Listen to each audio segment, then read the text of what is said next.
বিকেলের জন্য একটা সুন্দর স্ন্যাক্স আজকে তোমাদের কাছে আমি শেয়ার করব। বাড়িতে যখন চিকেন আনা হয়, সলিড চিকেনটা কিন্তু অনেকেই খেতে পছন্দ করে না।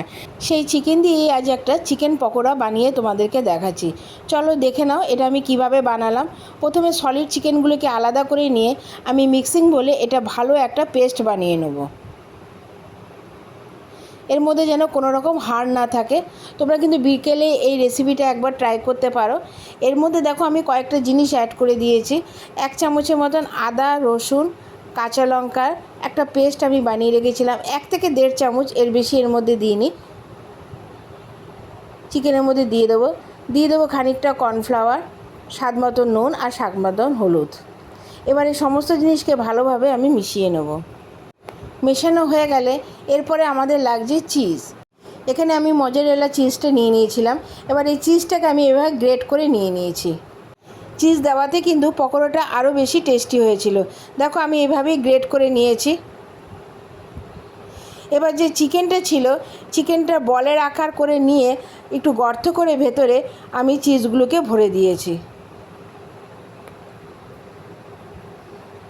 একটু বেশি পরিমাণে চিজ এর ভেতরে দিয়ে আমি মুখটাকে বন্ধ করে দিয়েছি। একটু বলের সাইজে করে গোল গোল করে একটু বড় আকৃতি তৈরি করে নিয়েছি। এভাবে একটা একটা করে আমি প্রত্যেকটাকেই বানিয়ে নিয়েছিলাম।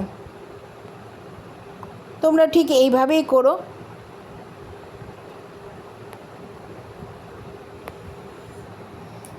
ঠিক হাতের সাহায্যে কিন্তু সুন্দরভাবে বলের মতন বানিয়ে নিয়েছি। আমার কিন্তু প্রত্যেকটা এবার রেডি হয়ে গেছে। এরপরে আমার লাগছে চাউমিন। তোমরা হয়তো ভাববে যে চিকেন বল বানাতে গিয়ে চাউমিনটা কিসে লাগছে। দেখে নাও আমি চাউমিনটা কী কাজে লাগিয়েছি। এবার চাউমিনটাকে আমি কিছুটা চাউমিন আমি গরম করে নেব।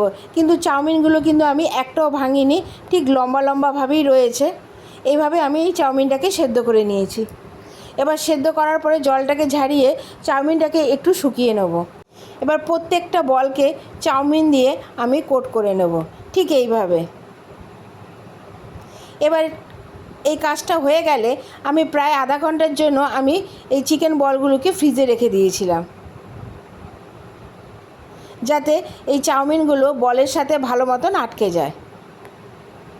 এবার একটা অন্য বাটিতে আমি কিছুটা কর্নফ্লাওয়ার গুলিয়ে নিয়েছি। তার মধ্যে সামান্য নুনও দিয়ে দিয়েছি, আর লেগেছে আমার বিস্কুটের গুঁড়ো। এবার কড়াইতে বেশ খানিকটা তেল দেওয়ার পরে যখন তেলটা গরম হয়ে যাবে, এবার একটা করে বল আমি কর্নফ্লাওয়ারের মধ্যে ভালো মতন লাগিয়ে বিস্কুটের গুঁড়োর মধ্যে কোট করে নেব। এটা কিন্তু আমি দুবার করে করব। আবার কিন্তু আমি কর্নফ্লাওয়ারের মধ্যে চুবিয়ে আবার বিস্কুটের গুঁড়োর মধ্যে কোট করে নেব। তোমরা কিন্তু এটা দুবার করেই এই প্রসেসটা করবে। আমি কিন্তু প্রত্যেকটা বলকে একই রকমভাবে দুবার করে কোট করে নিয়ে তারপরে ভেজেছি। আমার রেসিপিটা যদি ভালো লাগে তাহলে অবশ্যই লাইক, কমেন্টস আর বন্ধুদের সাথে এটা শেয়ার করে দিও। আর আমার চ্যানেলটা কিন্তু সাবস্ক্রাইব করতে ভুলে যেও না। তোমরা বাড়িতে অবশ্যই ট্রাই করো। এটা কিন্তু বিকালে চা বা কফির সাথে খেতে দারুণ লাগে। এটা কিন্তু বাইরে দিয়ে শক্তই ছিল আর ভেতরটা কিন্তু প্রচণ্ড জুসি ছিল। তোমাদেরকে আমি একটা বল কেটেও দেখাচ্ছি, যে দেখো ভেতরটা কতটা সুন্দর হয়েছে।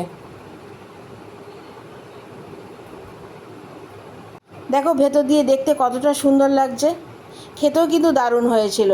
তোমরা আশা করি অবশ্যই বাড়িতে একবার ট্রাই করবে। তোমরা আমার পাশে থেকো, আসবো নতুন নতুন রেসিপি নিয়ে। আর তোমরা ভালো থাকো। এখনের জন্য টাটা।